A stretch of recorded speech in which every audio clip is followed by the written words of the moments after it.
أشهد أن لا إله إلا الله وحده لا شريك له وأشهد أن محمدا عبده ورسوله أما بعد فأعوذ بالله من الشيطان الرجيم بسم الله الرحمن الرحيم الحمد لله رب العالمين الرحمن الرحيم مالك يوم الدين إياك نعبد وإياك نستعين اهدنا الصراط المستقيم صراط الذين أنعمت عليهم غير المغضوب عليهم ولا الضالين.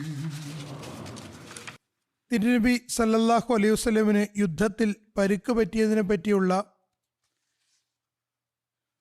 വിശദീകരണത്തിൽ ചില നിവേദനങ്ങൾ ഇപ്രകാരമാകുന്നു. ഹദ്റത്ത് ഇബ്നു അബ്ബാസിന്റെ നിവേദനമനുസരിച്ച്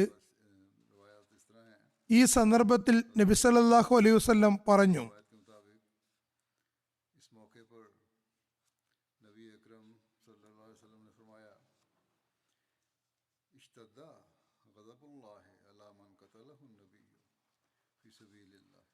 അള്ളാഹുവിന്റെ മാർഗത്തിൽ അള്ളാഹുവിന്റെ നബി കൊലപ്പെടുത്തിയവനോട് അള്ളാഹുവിന്റെ കോപം കഠിനമായിരിക്കും.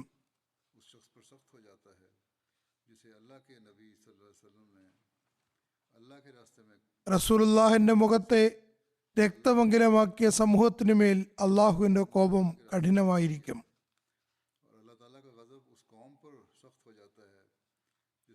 ഇബ്രാനിയുടെ നിവേദനത്തിൽ പറയുന്നു, നബി സല്ലല്ലാഹു അലൈഹി വസല്ലമിന് പരിക്ക് പറ്റിയപ്പോൾ പറഞ്ഞു,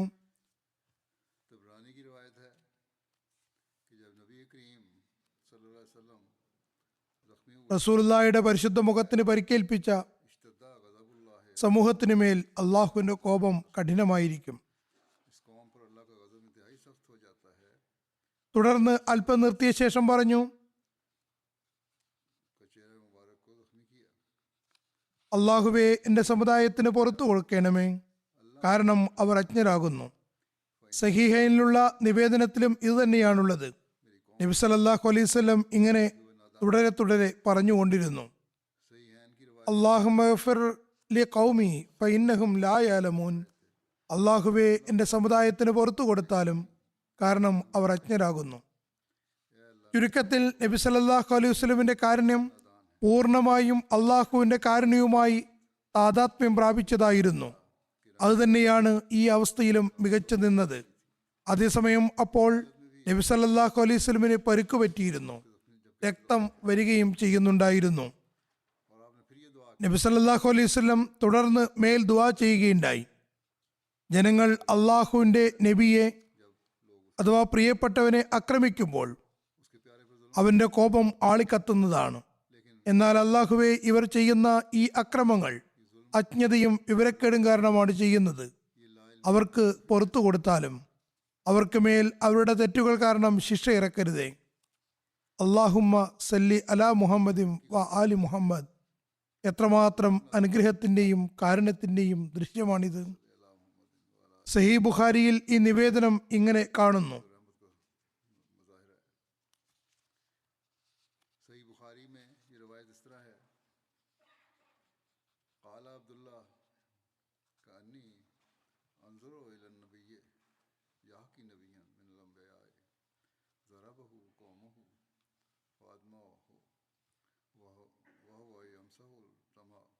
ഹദ്റത്ത് അബ്ദുല്ലാഹ് ബിൻ മസൂദ് നിവേദനം ചെയ്യുന്നു, നബി സല്ലല്ലാഹു അലൈഹി വസല്ലം നബിമാരിൽ ഒരു നബിയുടെ അവസ്ഥ കേൾപ്പിച്ചുകൊണ്ടിരുന്നത് ഇപ്പോഴും എൻ്റെ കൺമുന്നിലുണ്ട്. ഒരു ജനത തങ്ങളുടെ നബിയെ മർദ്ദിച്ച് രക്തത്തിൽ കുളിപ്പിച്ചു. അദ്ദേഹം തൻ്റെ കൈകൊണ്ട് രക്തം തുടച്ചുകൊണ്ട് ഇങ്ങനെ പറയുന്നുണ്ടായിരുന്നു, അള്ളാഹുവേ, എൻ്റെ ജനതയ്ക്ക് പുറത്തു കൊടുത്താലും, കാരണം അവർ അജ്ഞരാകുന്നു. ഇതേപ്പറ്റി ഹസ്രത്ത് മീസ ബഷീർ അഹമ്മദ് സാഹിബും സീറത്ത് ഖാത്തുമുൻ നബിയിനിൽ വിശദമായി എഴുതിയിട്ടുണ്ട്. മലയിടുക്കിൽ എത്തി നബി സല്ലല്ലാഹു അലൈഹി വസല്ലം ഹസ്രത്ത് അലിയുടെ സഹായത്തോടെ മുറിവുകൾ വൃത്തിയാക്കുകയായിരുന്നു. 2 വളയങ്ങൾ നബി സല്ലല്ലാഹു അലൈഹി വസല്ലമിന്റെ മുഖത്ത് തറഞ്ഞു പോയിരുന്നു. അത് അബൂ ഉബൈദ ബിൻ ജറാഹ് വളരെ പ്രയാസപ്പെട്ട് തന്റെ പല്ലുകൾ കൊണ്ട് വലിച്ചു പുറത്തെടുത്തു. അത് പുറത്തെടുക്കാനുള്ള ശ്രമത്തിൽ അദ്ദേഹത്തിന്റെ 2 പല്ലുകൾ പൊട്ടിപ്പോവുകയുണ്ടായി. ആ സമയത്ത് നബി സല്ലല്ലാഹു അലൈഹി വസല്ലമിന്റെ മുറിവുകളിൽ നിന്ന് വളരെയേറെ രക്തം ഒഴുകിക്കൊണ്ടിരുന്നു. നബി സല്ലല്ലാഹു അലൈഹി വസല്ലം പ്രസ്തുത രക്തം കണ്ട് വളരെ പ്രയാസത്തോടു കൂടി പറഞ്ഞു,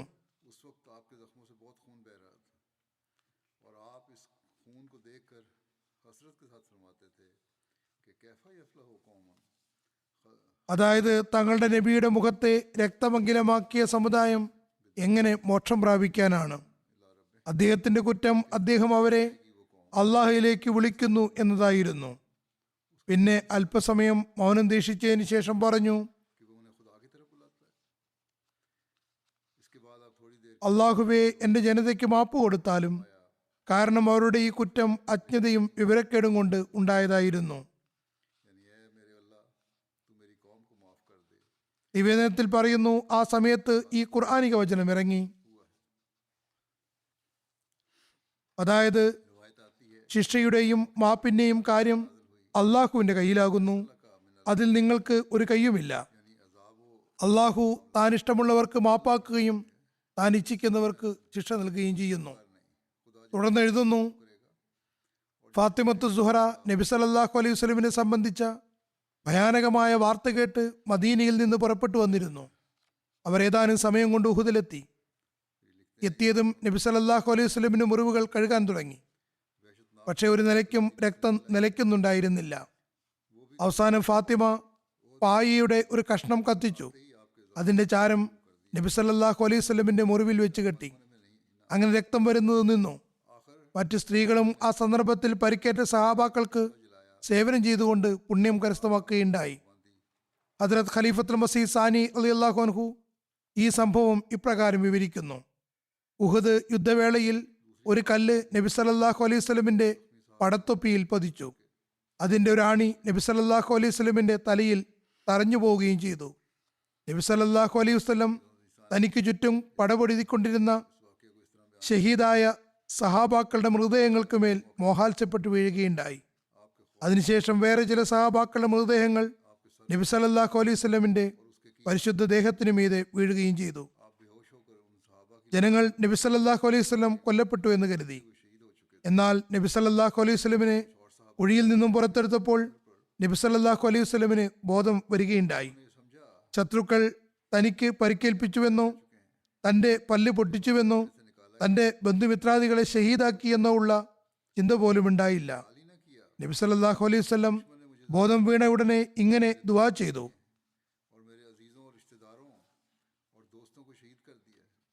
അള്ളാഹുവേ, ഇവർക്ക് എന്റെ സ്ഥാനം മനസ്സിലാക്കാൻ കഴിഞ്ഞിട്ടില്ല. അതുകൊണ്ട് നീ അവർക്ക് പുറത്തു കൊടുക്കണമേ, അവരുടെ പാപങ്ങൾ മാപ്പാക്കണമേ. ഉഹുദിൽ മലക്കുകൾ പ്രത്യക്ഷപ്പെട്ടതും അവർ യുദ്ധം ചെയ്തതും സംബന്ധിച്ച പരാമർശങ്ങളും കാണാൻ കഴിയുന്നുണ്ട്. സഅദ് ബിൻ വഖാസ് നിവേദനം ചെയ്യുന്നു, ഞാൻ ഉഹുദ് ദിവസം നബി സല്ലല്ലാഹു അലൈഹി വസല്ലമിന്റെ ഇടത്തും വലത്തും 2 ആളുകളെ കണ്ടു. അവർ വെള്ളവസ്ത്രം ധരിച്ചിരുന്നു, ശക്തമായി പൊരുതുകയായിരുന്നു. ഞാൻ അവർ 2 പേരെയും അതിനു മുമ്പോ ശേഷമോ കണ്ടിട്ടില്ല. അതായത് ഹദ്രത്ത് ജിബ്രീൽ അലി ഇസ്ലാമും ഹദ്രത്ത് മിക്കായിൽ അലി ഇസ്ലാമും. ഇത് ബഹിയക്കി നിവേദനം ചെയ്തതാണ്. പിന്നെ മുജാഹിദും നിവേദനം ചെയ്തിട്ടുണ്ട്. പറയുന്നു, മലക്കുകൾ ബദർ ദിവസം മാത്രമാണ് യുദ്ധം ചെയ്തത്.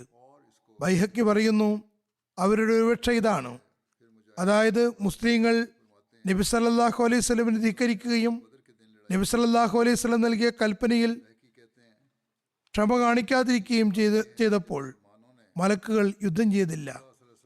ഈ സൂചന മലയിടുക്കിൽ ഉണ്ടായിരുന്നവരെ പറ്റിയാണ്. അവർ അനുസരണത്തിന്റെ മാതൃക കാണിക്കുകയും ക്ഷമ കൈക്കൊള്ളുകയും ചെയ്തപ്പോൾ മലക്കുകൾ സംരക്ഷിക്കുകയായിരുന്നു. എന്നാൽ അവർ അക്ഷമ കാണിച്ചപ്പോൾ മലക്കുകൾ തങ്ങളുടെ നിഴൽ എടുത്തു മാറ്റുകയുണ്ടായി. വല്ലാഹു ആലം. ഇത് സംബന്ധിച്ച് മുഹമ്മദ് ബിൻ ഉമർ തന്റെ ഗുരുവര്യന്മാരിൽ നിന്ന് ദൈവവചനമായ എന്നതിനെപ്പറ്റി നിവേദനം ചെയ്യുന്നു. അവർ ക്ഷമ കാണിക്കാതിരിക്കുകയും ഓടിക്കളയുകയും ചെയ്തപ്പോൾ അവരെ സഹായിക്കുകയുണ്ടായില്ല. അദ്ദേഹത്തിൽ നിന്നുള്ള മറ്റൊരു നിവേദനത്തിൽ പറയുന്നു, അദ്ദേഹത്തിന്റെ ഗുരുവര്യന്മാർ പറഞ്ഞു, മുസഅബ് ബിൻ ഉമൈർ ഷഹീദായപ്പോൾ മുസഅബ് ബിൻ ഉമൈറിന്റെ രൂപത്തിൽ ഒരു മലക്ക് പതാക പിടിക്കുകയുണ്ടായി. അന്ന് മലക്കുകൾ ഇറങ്ങിയെങ്കിലും യുദ്ധം ചെയ്യുകയുണ്ടായില്ല. ഹാരിസ് ബിൻ സിമ്മ ഈ അവസ്ഥകളുടെ നഖചിത്രം വിവരിച്ചുകൊണ്ട് പറയുന്നു, ഉഹദ് ദിവസം നബി സല്ലല്ലാഹു അലൈഹി വസല്ലം താഴ്വരയിലായിരുന്നു. നബി സല്ലല്ലാഹു അലൈഹി വസല്ലം എന്നോട് അബ്ദുറഹ്മാൻ ബിൻ ഔഫിനെ കുറിച്ച് ചോദിച്ചപ്പോൾ ഞാൻ പറഞ്ഞു, ഞാൻ അദ്ദേഹത്തെ മലയുടെ ഭാഗത്ത് കണ്ടിരുന്നു. അപ്പോൾ നബി സല്ലല്ലാഹു അലൈഹി വസല്ലം പറഞ്ഞു, തീർച്ചയായും മലക്കുകൾ അദ്ദേഹത്തോടൊപ്പം യുദ്ധം ചെയ്തുകൊണ്ടിരിക്കുന്നു. ഹാരിസ് പറയുന്നു, ഞാൻ അബ്ദുറഹ്മാൻ ബിൻ ഔഫ് തിരിച്ചു വന്നപ്പോൾ അദ്ദേഹത്തിന്റെ മുന്നിൽ 7 കാഫിര്യങ്ങൾ മരിച്ചതായി കണ്ടു. ഞാൻ പറഞ്ഞു, നിന്റെ വലം കൈ വിജയിച്ചിരിക്കുന്നു. ഇവരെല്ലാം താങ്കളാണോ കൊന്നത്? അദ്ദേഹം പറഞ്ഞു, ഇയാളെ ഞാനാണ് വധിച്ചത്. മറ്റുള്ളവരെ കൊന്നയാളെ ഞാൻ കണ്ടിട്ടില്ല. ഞാൻ പറഞ്ഞു, അള്ളാഹുവിൻ റസൂൽ ഞങ്ങളോട് പറഞ്ഞത് സത്യമായിരുന്നു, അതായത് മലക്കുകൾ അദ്ദേഹത്തോടൊപ്പം യുദ്ധം ചെയ്തുകൊണ്ടിരുന്നു എന്ന് പറഞ്ഞത്. Ibn Saad Abdullah bin Fazal bin അബ്ബാസിൽ നിന്ന് നിവേദനം ചെയ്യുന്നു, പറയുന്നു, ഉഹദ് ദിവസം നബി സല്ലല്ലാഹു അലൈഹി വസല്ലം മുസ്അബ് ബിൻ ഉമൈറിന് പതാക നൽകി. മുസ്അബ് ഷഹീദായപ്പോൾ മലക്ക് മുസ്അബിന്റെ രൂപത്തിൽ വന്ന് പതാക പിടിക്കുകയുണ്ടായി. അപ്പോൾ നബി സല്ലല്ലാഹു അലൈഹി വസല്ലം പറഞ്ഞു, മുസ്അബ് മുന്നോട്ട് ഗമിക്കൂ. അപ്പോൾ മലക്ക് നബി സല്ലല്ലാഹു അലൈഹി വസല്ലമിന് നേരെ തിരിഞ്ഞുകൊണ്ട് പറഞ്ഞു, ഞാൻ മുസ്അബ് അല്ല. നബി സല്ലല്ലാഹു അലൈഹി വസല്ലം അത് മലക്കാണ് തിരിച്ചറിഞ്ഞു. ആ മലക്ക് മുഖേന നബി സല്ലല്ലാഹു അലൈഹി വസല്ലമിന് സഹായം നൽകപ്പെട്ടു. മുഹമ്മദ് ബിൻ സാബിത്തിൽ നിന്ന് നിവേദനം, നബി സല്ലല്ലാഹു അലൈഹി വസല്ലം ഉഹദ് ദിവസം പറഞ്ഞു, മുസ്അബ് മുന്നോട്ട് കുതിക്കൂ.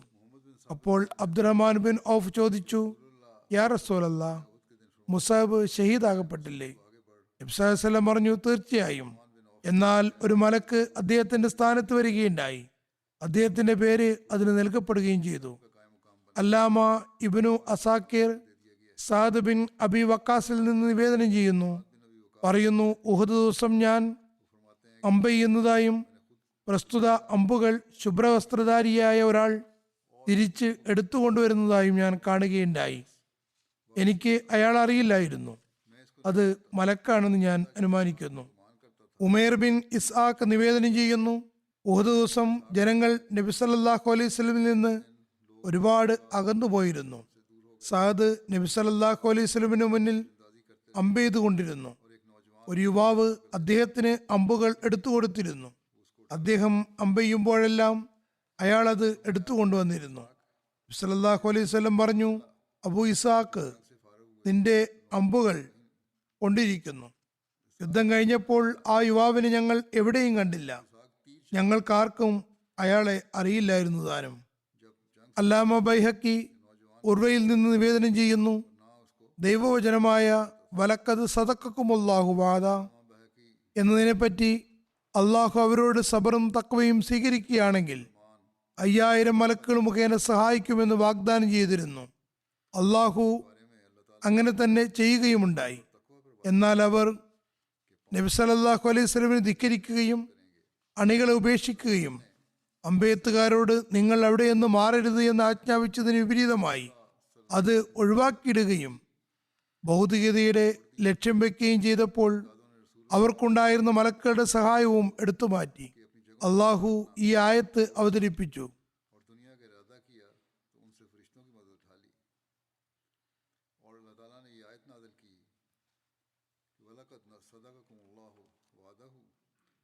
അള്ളാഹു നിങ്ങൾക്ക് തന്റെ വാഗ്ദാനം സത്യമായി കാണിച്ചു തന്നു. നിങ്ങളാകട്ടെ അവന്റെ കൽപ്പന ധിക്കരിക്കുകയായിരുന്നു. അപ്പോൾ അള്ളാഹു തന്റെ വാഗ്ദാനം സത്യമായി കാണിച്ചു. അവർക്ക് വിജയം കാണിച്ചു കൊടുത്തു. എന്നാൽ അവർ കൽപ്പന ലംഘിച്ചപ്പോൾ അവരെ പരീക്ഷണത്തിൽ അകപ്പെടുത്തി. തന്റെ ഒരു ഖുത്ബയിൽ ഹദ്റത്ത് ഖലീഫത്തുൽ മസീഹ് റാബിയും ഈ സംഭവം വിവരിച്ചിട്ടുണ്ട്. സഹാബാക്കൾ പറയുന്നു, ബദറിൽ ഇറങ്ങിയ മലക്കുകളുടെ ശിരസിൽ കറുത്ത തലപ്പാവാണ് ഉണ്ടായിരുന്നത്. അവർ ഒരേ യൂണിഫോമിലായിരുന്നു. സഹാബാക്കൾ മലക്കുകളെ വ്യത്യസ്ത സാഹചര്യത്തിൽ കണ്ടപ്പോൾ ഇതേപോലെ മലക്കുകൾ കറുത്ത തലപ്പാവ് കെട്ടിയിട്ടുണ്ടായിരുന്നു. നിവേദനങ്ങൾ ഒരുമിച്ച് കൂട്ടിയപ്പോൾ അവർ അത്ഭുതപ്പെട്ടു പോയി. എന്നാൽ നബി സല്ലല്ലാഹു അലൈഹി വസല്ലം മസൂബീൻ എന്നതിന് നൽകിയ തഫ്സീർ തന്നെയാണ് സംഭവിച്ചത്. അതുതന്നെയാണ് വിധിക്കപ്പെട്ടിരുന്നതും. അതുപോലെ ഉഹദ് യുദ്ധത്തിൽ കാണപ്പെട്ട മലക്കുകളുടെ ശിരസിൽ ചുവന്ന തലപ്പാവാണ് ഉണ്ടായിരുന്നത്. ചുവന്ന നിറം അല്പം ദുഃഖത്തെയും സൂചിപ്പിക്കുന്നു. കാരണം ഉഹദ് യുദ്ധത്തിൽ നബി സല്ലല്ലാഹു അലൈഹി വസല്ലമിന് പരിക്കേറ്റ കാരണത്താൽ സഹാബാക്കൾക്കുണ്ടായ സങ്കടം ഒരിക്കലും നബി സല്ലല്ലാഹു അലൈഹി വസല്ലമയുടെ ജീവിതത്തിൽ മറ്റൊരു കാലത്തും സഹാബാക്കൾക്ക് അനുഭവിക്കേണ്ടി വന്നിട്ടില്ല. അവർക്ക് ഒരു ദുഃഖത്തിന് ശേഷം മറ്റൊരു ദുഃഖത്തിന്റെ വാർത്ത വന്നുകൊണ്ടിരുന്നു. അവർ ദുഃഖം കാരണം നിശ്ചേഷ്ടരായി മാറി. ചുരുക്കത്തിൽ ഈ യുദ്ധത്തിൽ മലക്കുകളുടെ അടയാളത്തിനു വേണ്ടി തെരഞ്ഞെടുത്ത നിറത്തിലും ദുഃഖത്തിന്റെയും രക്തത്തിന്റെയും അംശമുണ്ടായിരുന്നു, അതായത് ചുവന്ന നിറം. സഹാബാക്കൾ എങ്ങനെയാണ് നബി സല്ലല്ലാഹു അലൈഹി വസല്ലമിനെ സംരക്ഷിച്ചുകൊണ്ട് തങ്ങളുടെ ജീവൻ ത്യജിച്ചതെന്നതിന് സഹാബാക്കളുടെ സ്ഥൈര്യത്തിന്റെയും ജീവത്യാഗത്തിന്റെയും നിരവധി സംഭവങ്ങളുണ്ട്. ഹദരത്ത് അനസ് ബിൻ നദർ അൻസാരിയെ പറ്റി പറയുന്നു. ഹദരത്ത് അനസ് വിവരിക്കുന്നു, എൻ്റെ പിതൃവ്യൻ ഹദരത്ത് അനസ് ബിൻ നദർ ബദർ യുദ്ധത്തിൽ പങ്കെടുത്തിട്ടുണ്ടായിരുന്നില്ല. അദ്ദേഹം പറഞ്ഞു, യാ റസൂലല്ലാഹ്, അങ്ങ് മുശ്രിക്കുകളോട് ചെയ്ത ആദ്യ യുദ്ധത്തിൽ ഞാൻ ഉണ്ടായിരുന്നില്ല. അള്ളാഹു മുശ്രിക്കീങ്ങളുമായിട്ടുള്ള യുദ്ധത്തിൽ എന്നെയും ഉൾപ്പെടുത്തുകയാണെങ്കിൽ ഞാൻ എന്താണ് ചെയ്യുന്നതെന്ന് തീർച്ചയായും അള്ളാഹു കാണുന്നതാണ്.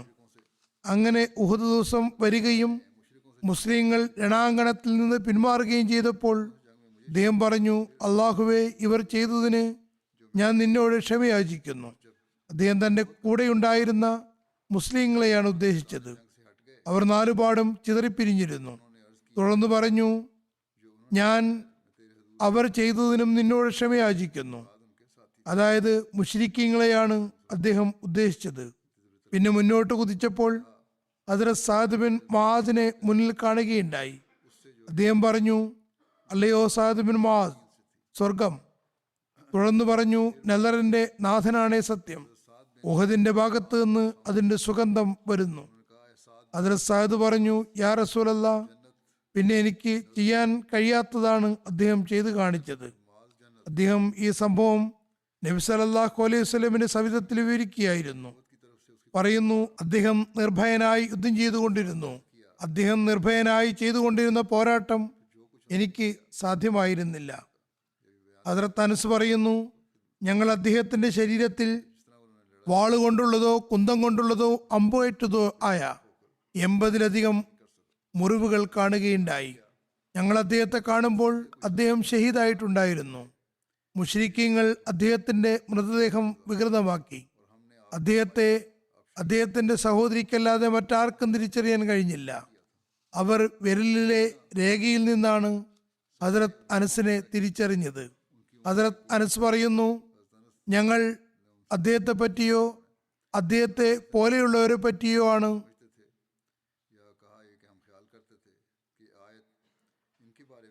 വിശ്വാസികളിൽ ചിലർ അവർ അള്ളാഹുവുമായി ചെയ്തിട്ടുള്ള തങ്ങളുടെ വാഗ്ദാനം സത്യമാക്കി കാണിച്ചു കൊടുത്തു എന്ന ആയത്ത് ഇറങ്ങിയതെന്ന് കരുതുന്നു. ഇബ്നു ഇസാഖ് പറയുന്നു, അനസ് ബിൻ മാലിക്കിന്റെ പിതൃവ്യൻ Anas bin Nadar, Talha bin Ubaidullah, Umar bin Khattab തുടങ്ങിയ മുഹാജിർ അൻസാർ ആളുകളുടെ അടുക്കലൂടെ കടന്നു പോകാനിടയായി. അവർ ഇരിക്കുകയായിരുന്നു. അനസ് ചോദിച്ചു, നിങ്ങൾ എന്താണ് ഇരിക്കുന്നത്? അവർ പറഞ്ഞു, റസൂലുള്ളാഹി സ്വല്ലല്ലാഹു അലൈഹി വസല്ലം കൊല്ലപ്പെട്ടിരിക്കുന്നു. അനസ് പറഞ്ഞു, എങ്കിൽ പിന്നെ നബി സല്ലല്ലാഹു അലൈഹി വസല്ലമിന് ശേഷം നിങ്ങൾ ജീവിച്ചിരുന്നിട്ട് എന്താണ് കാര്യം? നബി സല്ലല്ലാഹു അലൈഹി വസല്ലം മരണപ്പെട്ടതുപോലെ നിങ്ങളും മരിക്കുവിൻ. തുടർന്ന് അനസ് കുഫാരികളിലേക്ക് തിരിക്കുകയും ഷഹീദാവുകയും ചെയ്യുന്നതുവരെ പടപൊരുതിക്കൊണ്ടിരുന്നു. അദ്ദേഹത്തിന്റെ പേരിനെ അനുസ്മരിച്ചുകൊണ്ടാണ് അനസ് ബിൻ മാലിക് എന്ന് പേര് വെച്ചത്. അനസ് ബിൻ മാലിക് പറയുന്നു, ഞാൻ ആ ദിവസം അനസ് ബിൻ നദറിനെ ശരീരത്തിൽ 70 മുറിവുകൾ പറ്റിയ അവസ്ഥയിലാണ് കണ്ടത്. അദ്ദേഹത്തിന്റെ സഹോദരിക്കല്ലാതെ മറ്റാർക്കും അദ്ദേഹത്തെ തിരിച്ചറിയാൻ കഴിഞ്ഞില്ല. അവർ വിരലുകളിലെ അടയാളത്തിൽ നിന്നാണ് അദ്ദേഹത്തെ തിരിച്ചറിഞ്ഞത്. ഇതേപ്പറ്റി ഹദ്റത്ത് മീസ ബഷീർ അഹമ്മദ് സാഹിബ് ഇങ്ങനെ എഴുതുന്നു, ആ സമയത്ത് ഘോര യുദ്ധം നടക്കുകയായിരുന്നു. അത് മുസ്ലിങ്ങളെ സംബന്ധിച്ചിടത്തോളം വളരെ കഠിനമായ പരീക്ഷണത്തിന്റെ ഘട്ടമായിരുന്നു. നബി സല്ലല്ലാഹു അലൈഹി വസല്ലം ഷഹീദായെന്ന വാർത്ത കേട്ട് വളരെയേറെ സഹാബാക്കൾക്ക് ധൈര്യം ചോർന്നു പോയിരുന്നു. ആയുധങ്ങൾ വലിച്ചെറിഞ്ഞ് യുദ്ധമൈതാനത്തൊരു ഭാഗത്ത് മാറിപ്പോയി. അവരിൽ ഹദ്റത്ത് ഉമറുമുണ്ടായിരുന്നു. അങ്ങനെ അവർ യുദ്ധമൈതാനത്ത് ഒരു മൂലയിൽ ഇരിക്കുകയായിരുന്നു. അവിടെ ഒരു സഹാബി അനസ് ബിൻ നദർ അൻസാരി വന്നു. അവരെ കണ്ടപ്പോൾ ചോദിച്ചു, നിങ്ങൾ ഇവിടെ എന്താണ് ചെയ്യുന്നത്? അവർ പറഞ്ഞു, നബി സല്ലല്ലാഹു അലൈഹി വസല്ലം ഷഹീദായിരിക്കുന്നു, ഇനി യുദ്ധം ചെയ്യുന്നത് കൊണ്ട് എന്ത് കാര്യം? അനസ് പറഞ്ഞു, ഇത് തന്നെയാണ് യുദ്ധം ചെയ്യേണ്ട സന്ദർഭം. അങ്ങനെ നബി സല്ലല്ലാഹു അലൈഹി വസല്ലം ഭരിച്ച അതേ മരണം നമുക്കും ഭരിക്കാം. ഇനി നബി സല്ലല്ലാഹു അലൈഹി വസല്ലമിന്റെ മരണത്തിന് ശേഷം ജീവിതത്തിന് എന്ത് രസമാണുള്ളത്. അപ്പോൾ അവിടെ സഅദ് ബിൻ മുആസ് വരികയുണ്ടായി. അദ്ദേഹം പറഞ്ഞു, സഅദ്, എനിക്ക് മലയിൽ നിന്ന് സ്വർഗത്തിന്റെ സുഗന്ധം വരുന്നു. ഇതും പറഞ്ഞ് അനസ് ശത്രുക്കളുടെ അണികളിലേക്ക് നുഴഞ്ഞു കയറി ഒരുതിക്കൊണ്ട് ഷഹീദാവുകയും ചെയ്തു. യുദ്ധത്തിന് ശേഷം നോക്കിയപ്പോൾ അദ്ദേഹത്തിന്റെ ശരീരത്തിൽ 80-ലധികം മുറിവുണ്ടായിരുന്നു. അദ്ദേഹത്തിന്റെ മൃതദേഹം ആർക്കും തിരിച്ചറിയാൻ കഴിഞ്ഞില്ല. അവസാനം അദ്ദേഹത്തിന്റെ സഹോദരി അദ്ദേഹത്തിന്റെ വിരലുകൾ കണ്ട് തിരിച്ചറിഞ്ഞു. ഹദ്റത്ത് ഖലീഫത്തുൽ മസീഹ് സാനിയും ഇത് സംബന്ധിച്ച് വിവരിച്ചിട്ടുണ്ട്. ഹദ്റത്ത് അനസിന്റെ പിതൃവ്യനും ഉഹദ് യുദ്ധത്തിൽ പങ്കെടുത്തിരുന്നു. അദ്ദേഹം നല്ലവണ്ണം ധൈര്യം പ്രകടിപ്പിച്ചു, നല്ലപോലെ യുദ്ധം ചെയ്യുകയും നബി സല്ലല്ലാഹു അലൈഹി വസല്ലമിനെ ശത്രുക്കളുടെ ആക്രമണങ്ങളിൽ നിന്ന് നല്ലപോലെ പ്രതിരോധിക്കുകയും ചെയ്തു. അവസാനം വിജയം വരിക്കുകയും വിജയത്തിന് ശേഷം മുസ്ലിങ്ങൾ ശത്രുക്കളെ ബന്ദികളാക്കുന്നതിലും അവരുടെ സമ്പത്തും സാമഗ്രികളും സ്വരുക്കൂട്ടുന്നതിലും വ്യാപൃതരായി. വിവരദോഷികളായ ശത്രുക്കൾ ഇതിനെ കൊള്ളയടി എന്നാണ് പറയുന്നത്. ഹദ്റത്ത് മുസ്ലിം മൗദ് പറയുന്നു, യുദ്ധം അവസാനിക്കുമ്പോൾ യുദ്ധമുതലുകൾ സ്വരുക്കൂട്ടുന്നതിന് ശത്രുക്കൾ കൊള്ളയടി എന്നാണ് പറയുന്നത്. വാസ്തവത്തിൽ ഇത് കൊള്ളയടിക്കുന്നതല്ല, മറിച്ച് ശത്രുക്കളെ ദുർബലരാക്കാനുള്ള ഒരു മാർഗമാകുന്നു. ഏതായാലും അനസ് തന്റെ കടമ പൂർത്തിയാക്കിയെന്ന് കരുതി. അദ്ദേഹത്തിന് വിശക്കുന്നുണ്ടായിരുന്നു. ഏതാനും ഈന്തപ്പഴങ്ങൾ അദ്ദേഹത്തിന്റെ കയ്യിലുണ്ടായിരുന്നു. അദ്ദേഹം യുദ്ധമൈതാനത്ത് നിന്ന് അല്പം പിറകിൽ വിജയത്തിന്റെ സന്തോഷത്തിൽ ഉലാത്തുകയായിരുന്നു. ഈന്തപ്പഴങ്ങൾ തിന്നാൻ തുടങ്ങി. അദ്ദേഹം അത് തിന്നുകൊണ്ട് ഉലാത്തിക്കൊണ്ടും ഒരു ഭാഗത്തെത്തിയപ്പോൾ അവിടെ ഒരു കല്ലിൽ ഹദ്റത്ത് ഉമർ ഇരുന്ന് കരയുന്നത് കണ്ടു. അദ്ദേഹം ഹദ്റത്ത് ഉമറിനെ കണ്ടപ്പോൾ അത്ഭുതപ്പെട്ടു. ഇന്ന് ചിരിക്കേണ്ട, സന്തോഷിക്കേണ്ട, ആശംസകൾ കൈമാറേണ്ട ദിവസമാണ്. ഇത്തരം അവസരത്തിൽ ഇദ്ദേഹം എന്തിനാണ് ഇങ്ങനെ കരഞ്ഞുകൊണ്ടിരിക്കുന്നത്? അദ്ദേഹം ഹദ്റത്ത് ഉമറിനെ സംബോധന ചെയ്തുകൊണ്ട് ചോദിച്ചു, സുഹൃത്തെ, ഇത് സന്തോഷിക്കേണ്ട ദിവസമാണ്. അള്ളാഹു മുസ്ലിങ്ങൾക്ക് വിജയം നൽകിയിരിക്കുന്നു. നിങ്ങളാകട്ടെ ഇരുന്ന് കരയുകയാണല്ലോ. ഹദ്റത്ത് ഉമർ പറഞ്ഞു, വിജയത്തിന് ശേഷം എന്ത് സംഭവിച്ചുവെന്ന് ഒരുപക്ഷെ നിങ്ങൾക്കറിവില്ല. അദ്ദേഹം ചോദിച്ചു, എന്തു പറ്റി? ഹദ്റത്ത് ഉമർ പറഞ്ഞു, ശത്രു സൈന്യം പിന്നിലൂടെ വന്ന് വീണ്ടും ആക്രമിക്കുകയും അത് കാരണം മുസ്ലിം സൈന്യം ചിതറിപ്പിരിയുകയും ചെയ്തു. നബി സല്ലല്ലാഹു അലൈഹി വസല്ലം ഷഹീദാക്കപ്പെടുകയും ചെയ്തിരിക്കുന്നു. ആ അൻസാരി പറഞ്ഞു, ഉമർ, അങ്ങനെയാണെങ്കിൽ പോലും ഇത് ഇങ്ങനെ കരയേണ്ട സന്ദർഭമാണോ? ഒരു ഈന്തപ്പഴം അദ്ദേഹത്തിന്റെ കയ്യിലുണ്ടായിരുന്നു. അദ്ദേഹം അത് ഉടൻ തന്നെ വലിച്ചെറിഞ്ഞു. എന്നിട്ട് അതിനെ സംബോധന ചെയ്തുകൊണ്ട് പറഞ്ഞു, ഉമറിനെയോ ഈന്തപ്പഴത്തെയോ സംബോധന ചെയ്തതായിരിക്കാം. നിനക്കും എൻ്റെ അള്ളാഹുവിനുമിടയിൽ ഈ ഈന്തപ്പഴമല്ലാതെ മറ്റൊന്നുമില്ല. പിന്നെ അദ്ദേഹം ഹദ്റത്ത് ഉമറിനെ നോക്കിക്കൊണ്ട് പറഞ്ഞു, നബി സല്ലല്ലാഹു അലൈഹി വസല്ലം ഷഹീദായിട്ടുണ്ടെങ്കിൽ പിന്നെ ഈ ലോകത്ത് നമുക്ക് വേറെന്ത് പണിയാണുള്ളത്? നബി സല്ലല്ലാഹു അലൈഹി വസല്ലം പോയിടത്തേക്ക് നമുക്കും പോകാം. ഇത്രയും പറഞ്ഞുകൊണ്ട് അദ്ദേഹം വാളുമുയർത്തി ഒറ്റയ്ക്ക് ആയിരക്കണക്കിന് വരുന്ന ശത്രു സൈന്യത്തിലേക്ക് കയറി പൊരുതാൻ തുടങ്ങി. ഒരു വ്യക്തിക്ക് ആയിരങ്ങൾക്ക് മുന്നിൽ എന്ത് പ്രസക്തിയാണുള്ളത്? 4 ഭാഗത്തു നിന്നും അദ്ദേഹത്തിന് മേൽ ആക്രമണമുണ്ടായി. അങ്ങനെ അദ്ദേഹം ഷഹീദാക്കപ്പെട്ടു. യുദ്ധത്തിന് ശേഷം റസൂൽ കരീം സല്ലല്ലാഹു അലൈഹി വസല്ലം അദ്ദേഹത്തിന്റെ മൃതദേഹം തിരയാൻ ഏർപ്പാടാക്കി. അദ്ദേഹത്തിന്റെ ശരീരത്തിന്റെ 70 കഷ്ണങ്ങളാണ് കിട്ടിയത്. ചില നിവേദനങ്ങളിൽ പറയുന്നു, അദ്ദേഹത്തിന്റെ മൃതദേഹം തിരിച്ചറിയാൻ കഴിയുന്നുണ്ടായിരുന്നില്ല. അവസാനം വിരലിലെ ഒരു അടയാളം മുഖേന അദ്ദേഹത്തിന്റെ ഒരു സഹോദരിയോ മറ്റേതോ ഒരു ബന്ധുവുമാണ് അദ്ദേഹത്തെ തിരിച്ചറിഞ്ഞത്. മറ്റൊരു സ്ഥലത്ത് ഈ സംഭവം ഇപ്രകാരം വിവരിച്ചിരിക്കുന്നു. ഉഹദ് യുദ്ധത്തിൽ നബി സല്ലല്ലാഹു അലൈഹി വസല്ലം ഷഹീദായി എന്ന വാർത്ത പരന്നപ്പോൾ അദ്ദേഹം, അതായത് ഹദ്റത്ത് അനസിന്റെ പിതൃവ്യൻ ഹദ്റത്ത് ഉമറിനെ ഒരു കുന്നിലിരുന്ന് കരയുന്നത് കണ്ടു. അദ്ദേഹം ചോദിച്ചു, ഉമർ എന്തിനാണ് കരയുന്നത്? മുസ്ലിങ്ങൾ വിജയം വരിച്ചിരിക്കുന്നുവല്ലോ. ഹദ്റത്ത് ഉമർ പറഞ്ഞു, റസൂൽ കരീം സല്ലല്ലാഹു അലൈഹി വസല്ലം ഷഹീദായത് നിനക്ക് അറിയില്ലായിരിക്കാം. ഹദ്റത്ത് അനസിന്റെ പിതൃവ്യൻ അപ്പോൾ ഈന്തപ്പഴം തിന്നുകയായിരുന്നു. ഒന്ന് കയ്യിലുണ്ടായിരുന്നു. അത് വലിച്ചെറിഞ്ഞിട്ട് പറഞ്ഞു, എനിക്കും അള്ളാഹുവിനുമിടയിൽ തടസ്സമായി ഇതല്ലാതെ മറ്റെന്താണുള്ളത്? അദ്ദേഹം നബി സല്ലല്ലാഹു അലൈഹി വസല്ലമിനോടുണ്ടായിരുന്ന അനുരക്തി കാരണം ഹദരത്ത് ഉമറിനെ നിന്നയോടെ വീക്ഷിച്ചുകൊണ്ട് പറഞ്ഞു, ഉമർ, നബി സല്ലല്ലാഹു അലൈഹി വസല്ലം പരലോകത്തേക്ക് പോയെങ്കിൽ പിന്നെ ഇവിടെ ഇരുന്ന് കരഞ്ഞിട്ട് എന്ത് കാര്യം? നബി സല്ലല്ലാഹു അലൈഹി വസല്ലം പോയിടത്തേക്ക് നമുക്കും പോകാം. അദ്ദേഹം ഒറ്റയ്ക്ക് 3000 വരുന്ന ശത്രു സൈന്യത്തോട് പൊരുതി. ആഫ്രിങ്ങൾ അദ്ദേഹത്തെ ഭ്രാന്തനാണെന്ന് കരുതി കാണും. അദ്ദേഹം പൊരുതിക്കൊണ്ട് തന്നെ ഷഹാദത്ത് വരിച്ചു. യുദ്ധത്തിന് ശേഷം അദ്ദേഹത്തിന്റെ മൃതദേഹം തെരഞ്ഞപ്പോൾ 70 കഷ്ണങ്ങളായിട്ടാണ് കിട്ടിയത്. ഓരോ സന്ധിബന്ധവും വെവ്വേറെ ആയിട്ടുണ്ടായിരുന്നു.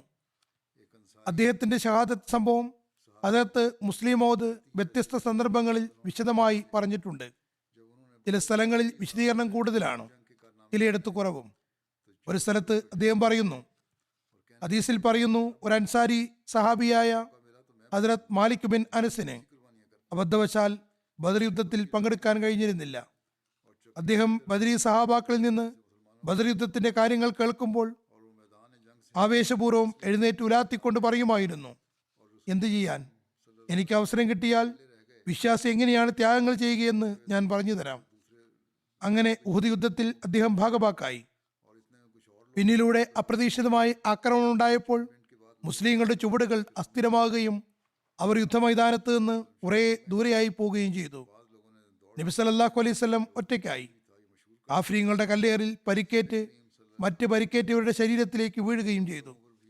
അപ്പോഴേക്കും വേറെ ചിലരും പരിക്കേറ്റ് നബി സല്ലല്ലാഹു അലൈഹി വസല്ലമിന് മേൽ വീണു.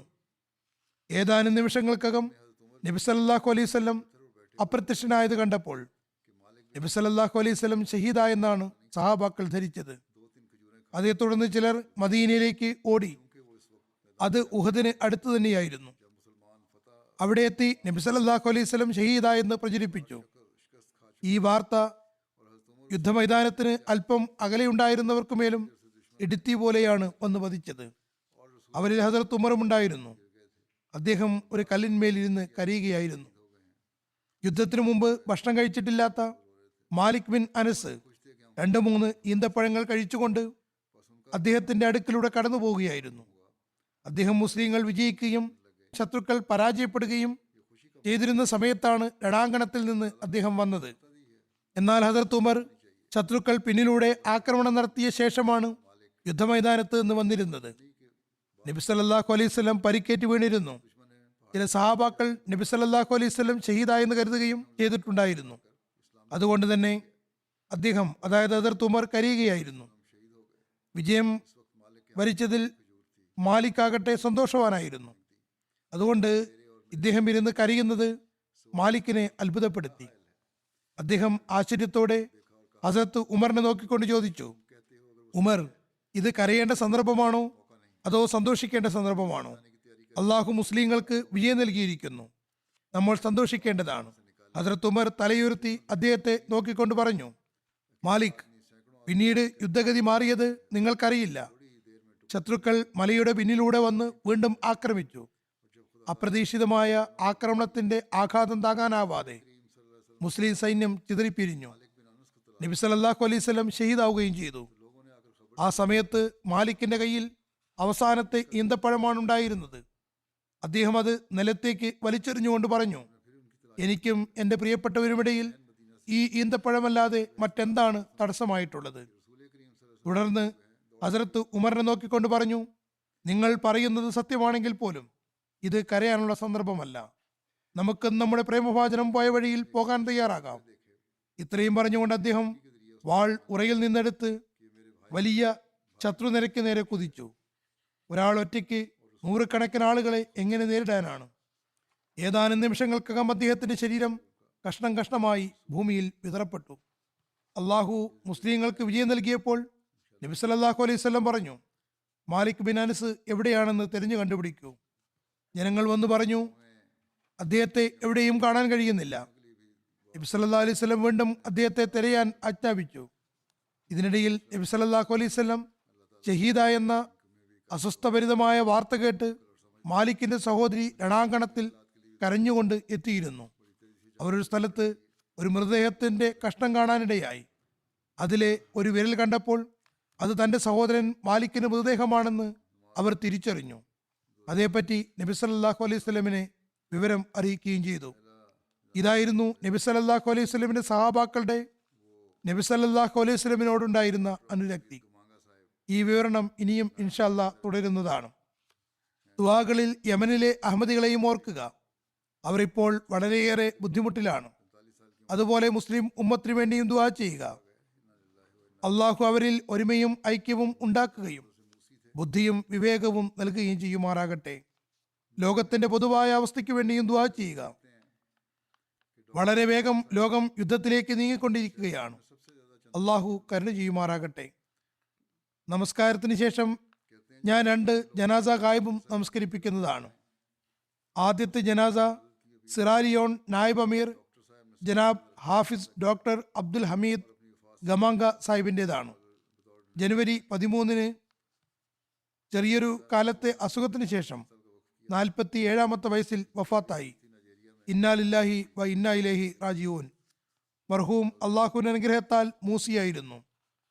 സിറാലിയോൺ ജമാഅത്ത് അമീർ മൂസ മേവ സാഹിബ് എഴുതുന്നു, ഡോക്ടർ ഗമാങ്ക സാഹിബ് സിറാലിയോണിൽ ഏറ്റവും അധികം വസീയത്ത് ചന്ത കൊടുക്കുന്ന ആളായിരുന്നു. പറയുന്നു, ഞാൻ പുതിയ ജൽസാഗാഹ് വാങ്ങുന്നതിന് വേണ്ടി സാമ്പത്തിക സഹായം നൽകാൻ അപേക്ഷിച്ചപ്പോൾ ഡോക്ടർ സാഹിബ് ഏറ്റവും കൂടുതൽ വാഗ്ദാനം നൽകുകയും തന്റെ വഫാത്തിന് മുമ്പേ 10,000 അമേരിക്കൻ ഡോളർ സംഭാവനയായി നൽകുകയും ചെയ്തു. ഡോക്ടർ സാഹിബ് നുസ്രത് ജഹാൻ സ്കീമിന് കീഴിൽ 5 വർഷത്തെ വഖഫ് ചെയ്തിരുന്നു. അദ്ദേഹത്തെ നൈജീരിയയിലാണ് നിയമിച്ചത്.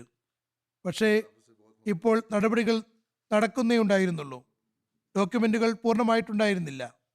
ഇതിനിടയിൽ നമ്മുടെ ഒരു പാകിസ്ഥാനി ഡോക്ടർ പോയതിനാൽ അദ്ദേഹത്തിന് ഫ്രീ ടൗൺ ആശുപത്രിയിൽ സേവനത്തിന് അവസരം ലഭിച്ചു. വളരെ നല്ല രീതിയിൽ അദ്ദേഹം അവിടെ ജോലി ചെയ്യുകയുണ്ടായി.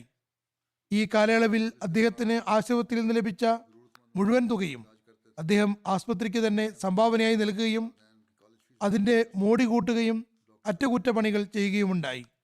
ഇത് പ്രാദേശിക കറൻസി പ്രകാരം 2 ലക്ഷം ലിയോൺ ആണ്. ഖിലാഫത്തിനോട് വളരെയേറെ സ്നേഹമുണ്ടായിരുന്നു. കാലത്തിന്റെ ഖലീഫയെ കാണാൻ കഴിഞ്ഞില്ല എന്നതായിരുന്നു അദ്ദേഹത്തിന്റെ ജീവിതത്തിലെ ഏറ്റവും വലിയ സങ്കടം. അത് അദ്ദേഹം ഇടയ്ക്കിടെ പറഞ്ഞിരുന്നു. ഞാനുമായി മുലാഖാത്തിന് വളരെയേറെ ശ്രമിച്ചെങ്കിലും വിസ ലഭിച്ചില്ല. 2 പ്രാവശ്യം ശ്രമിക്കുകയുണ്ടായി. മെഡിക്കൽ സർവീസിനിടയിൽ ആവശ്യക്കാരായ രോഗികളെ സൗജന്യമായും ചികിത്സിച്ചിരുന്നു. കോളേജ് ഫീസ് അടയ്ക്കാൻ നിവൃത്തിയില്ലാത്ത നിരവധി അഹമ്മദി വിദ്യാർത്ഥികളുടെ മാതാപിതാക്കൾ ഉണ്ടായിരുന്നു. ഡോക്ടർ സാഹിബ് അവരെയും സഹായിച്ചിരുന്നു. വളരെയേറെ വിശ്വസ്തനും അധ്വാനിയും മറ്റുള്ളവരെ സഹായിക്കുന്ന വ്യക്തിത്വവുമായിരുന്നു. അദ്ദേഹം നമ്മുടെ ഇവിടെയുള്ള അട്ടോമി കാലൂൺ സാഹിബിന്റെ ചെറിയ സഹോദരി ദയായാദ കാമാങ്കയെയാണ് വിവാഹം കഴിച്ചിട്ടുള്ളത്. ഇവർക്ക് 2 ചെറിയ മക്കളാണുള്ളത്.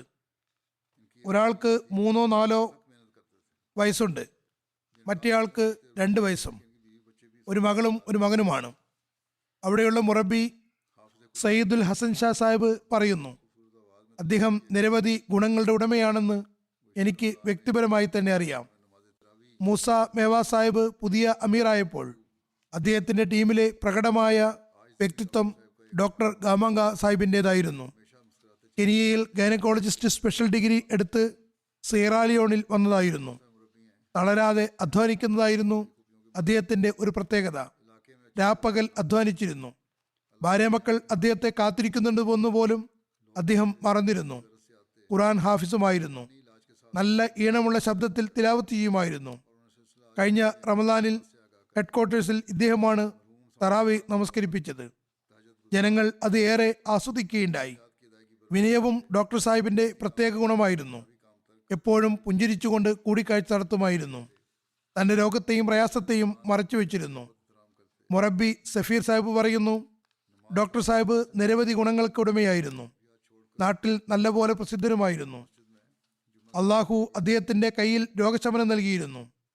ജനങ്ങൾ ചികിത്സയ്ക്ക് വേണ്ടി അദ്ദേഹത്തിന്റെ അടുക്കൽ വരുമ്പോൾ അദ്ദേഹം ശാരീരിക ചികിത്സയ്ക്കൊപ്പം ആത്മീയ ചികിത്സയും നൽകിയിരുന്നു. അവർക്ക് അഹമ്മദിയ പാഠങ്ങളെപ്പറ്റിയും പറഞ്ഞു കൊടുത്തിരുന്നു.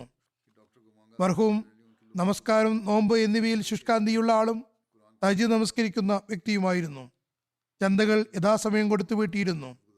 ജമാഅത്തി സേവനങ്ങൾക്ക് വേണ്ടി തന്റെ ഭൗതിക ജോലി ഒഴിവാക്കി ജമാഅത്തിന്റെ വിളിക്ക് ഉടൻ തന്നെ ലബ്ബൈക്ക് പറഞ്ഞിരുന്നു. ജമാഅത്തി ഭാരവാഹികളെയും മുറബിമാരെയും നല്ലപോലെ ബഹുമാനിച്ചിരുന്നു. ജുമാ നമസ്കാരത്തിന് പ്രത്യേകം ശ്രദ്ധിച്ചിരുന്നു. എല്ലാ തിരക്കുകളും മാറ്റിവെച്ച് പോർട്ട് ലോഗോയിലെ മസ്ജിദിൽ ജുമാ നമസ്കരിക്കാൻ എത്തിയിരുന്നു. സെക്കൻഡ് നായിബ് അമീർ അബ്ദുൽ ഹൈ കറോമ സാഹിബ് പറയുന്നു, ഡോക്ടർ ഗമാങ്ക സാഹിബ് സിയറാലിയോൺ പ്രാദേശിക ഭാഷയായ മേണ്ടയിൽ ഖുറാൻ തർജുമ കമ്മിറ്റി അംഗമായിരുന്നു. 5 നേര നമസ്കാരത്തിൽ ബദ്ധശ്രദ്ധനും തഹജ്ജുദ് അനുഷ്ഠിക്കുന്ന ആളുമായിരുന്നു. പറയുന്നു, അദ്ദേഹം ശരിയായ അർത്ഥത്തിൽ ജീവിതം വഖഫ് ചെയ്ത ആളായിരുന്നു. സർക്കാരി ജോലിക്ക് ശേഷം അഹമ്മദിയ ആസ്പത്രിയിൽ പോയിരുന്നു. മഗ്‌രിബ് വരെ അവിടെ ജോലി ചെയ്യുമായിരുന്നു. അതിനുശേഷം മിഷൻ ഹൗസിൽ വന്നിരുന്നു. ഒരുപാട് രാത്രി വരെ ജോലി ചെയ്തിരുന്നു. പിന്നെയാണ് വീട്ടിൽ പോയിരുന്നത്. അദ്ദേഹത്തിന് അധികവും സത്യസ്വപ്നങ്ങൾ ഉണ്ടാകുമായിരുന്നു.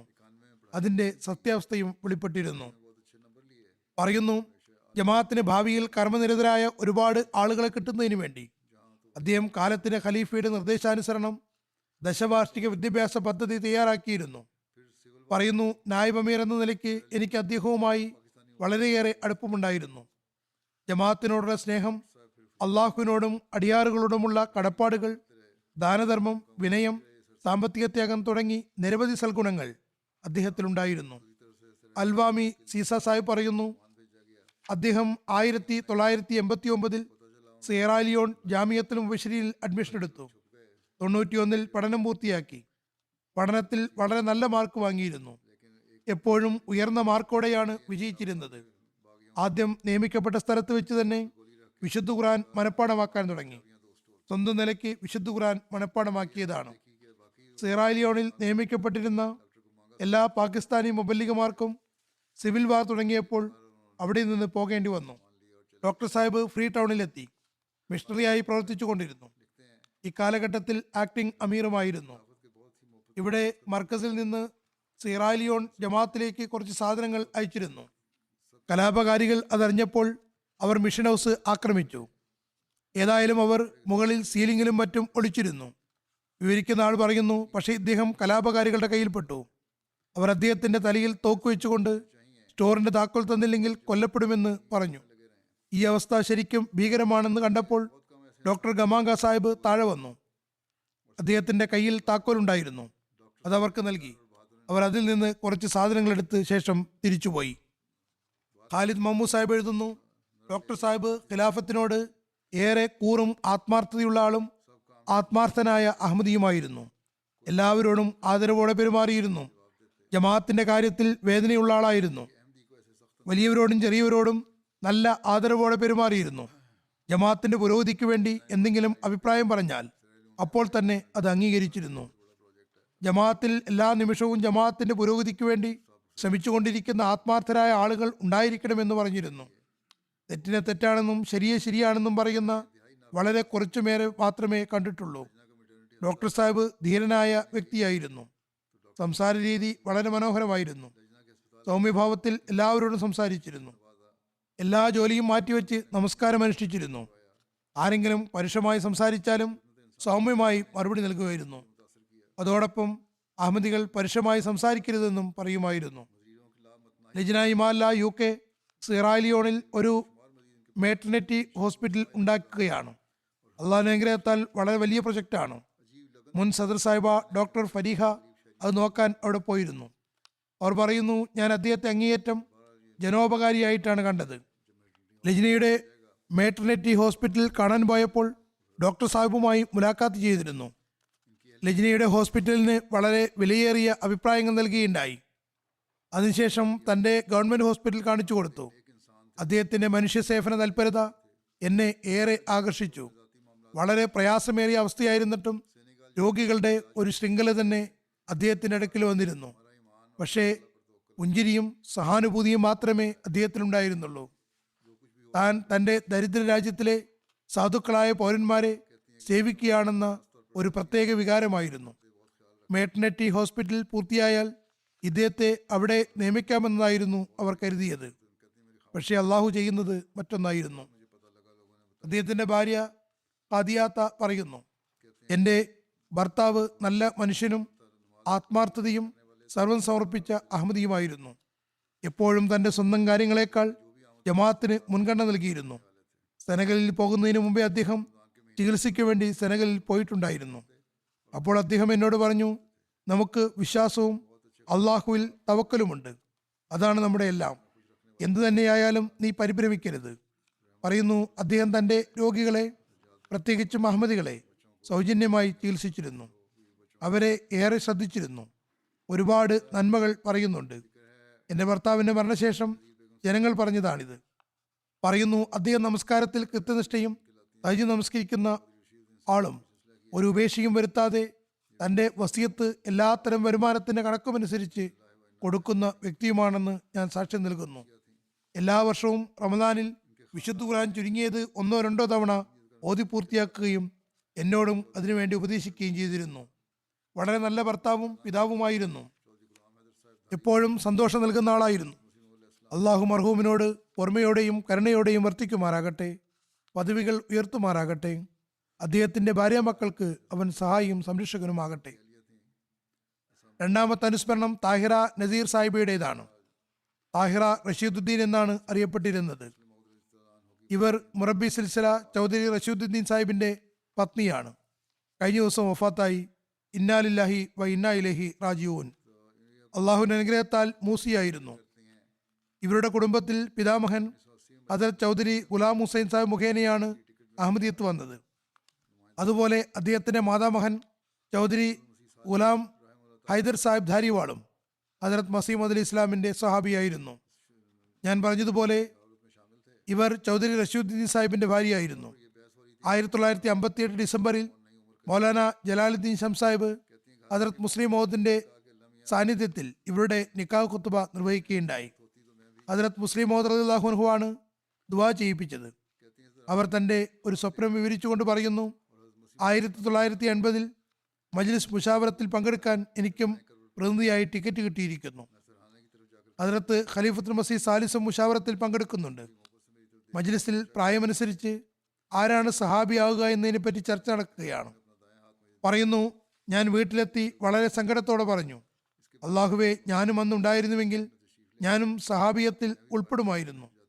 പറയുന്നു, അതിനിടയിൽ ഞാൻ സ്വപ്നത്തിൽ ഹദരത്ത് മസീമദ് അലി ഇസ്ലാമിനെ സന്ദർശിക്കുന്നത് കണ്ടു. ഹുസൂർ എൻ്റെ വീട്ടിൽ വലതുവശം ചെരിഞ്ഞ് കിടക്കുകയാണ്. ഞാൻ ശിരസിൻ്റെ ഭാഗത്ത് പോയി നിൽക്കുന്നു. ഹുസൂർ വളരെ സ്നേഹവാത്സല്യത്തോടെ എന്നെ നോക്കിയിട്ട് ചോദിച്ചു, എന്തിനാണ് വന്നിരിക്കുന്നത്? ഞാൻ പറഞ്ഞു, ഹുസൂർ, ഞാൻ അങ്ങയുടെ ശരീരത്തിൽ തിരുമാൻ ആഗ്രഹിക്കുന്നു.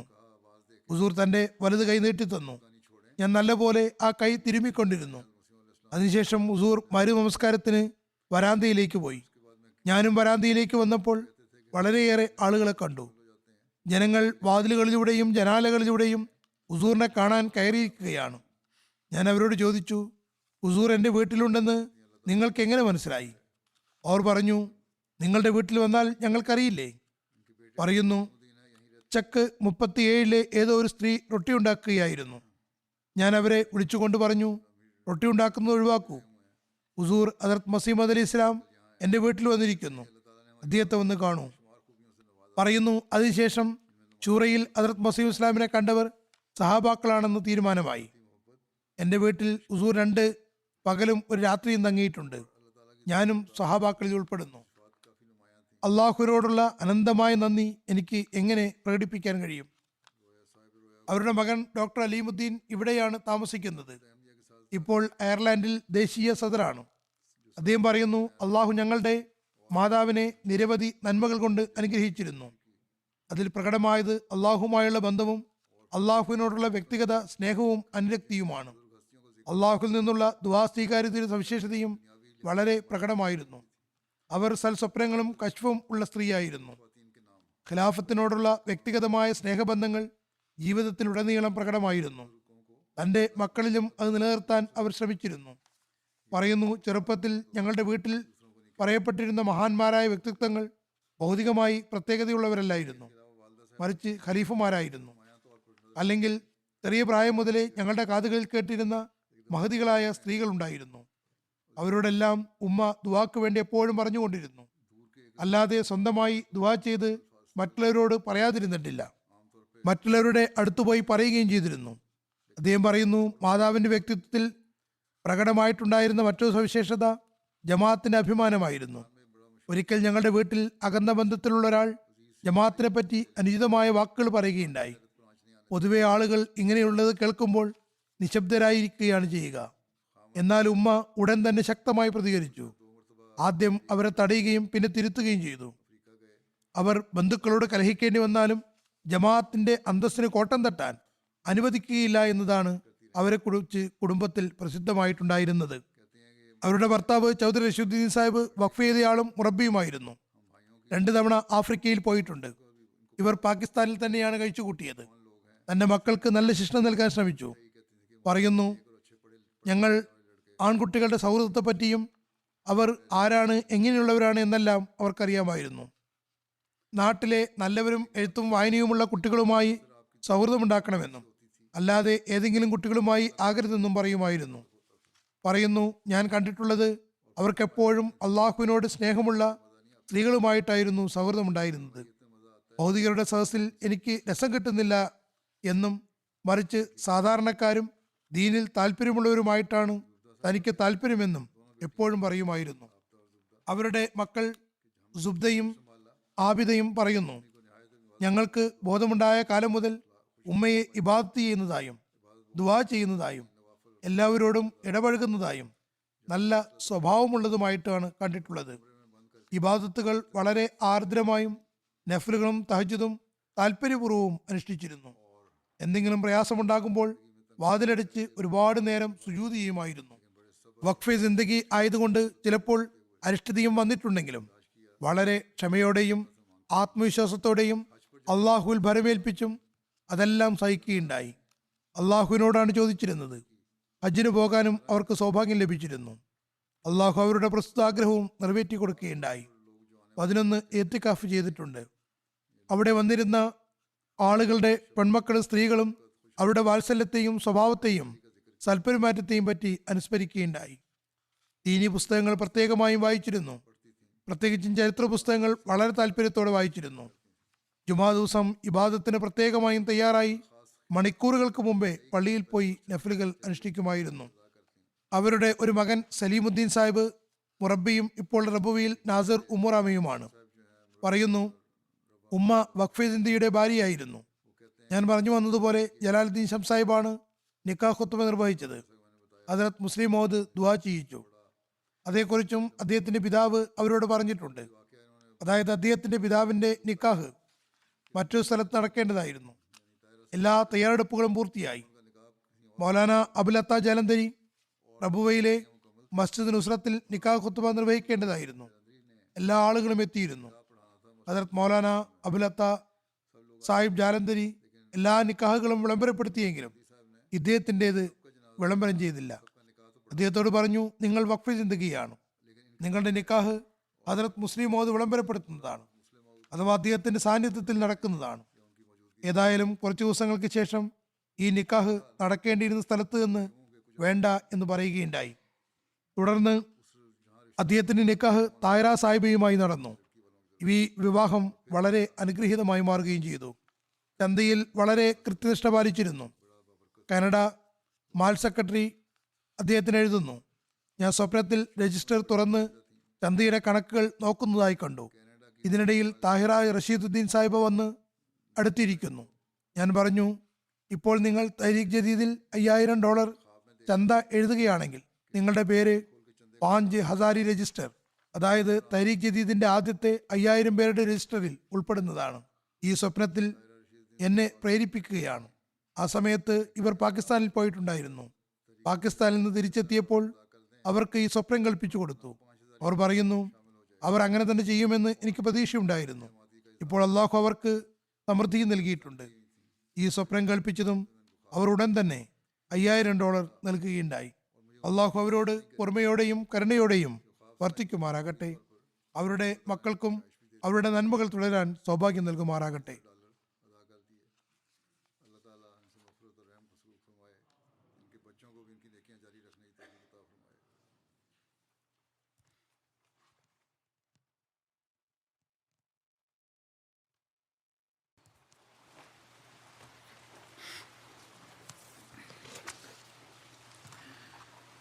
الحمد لله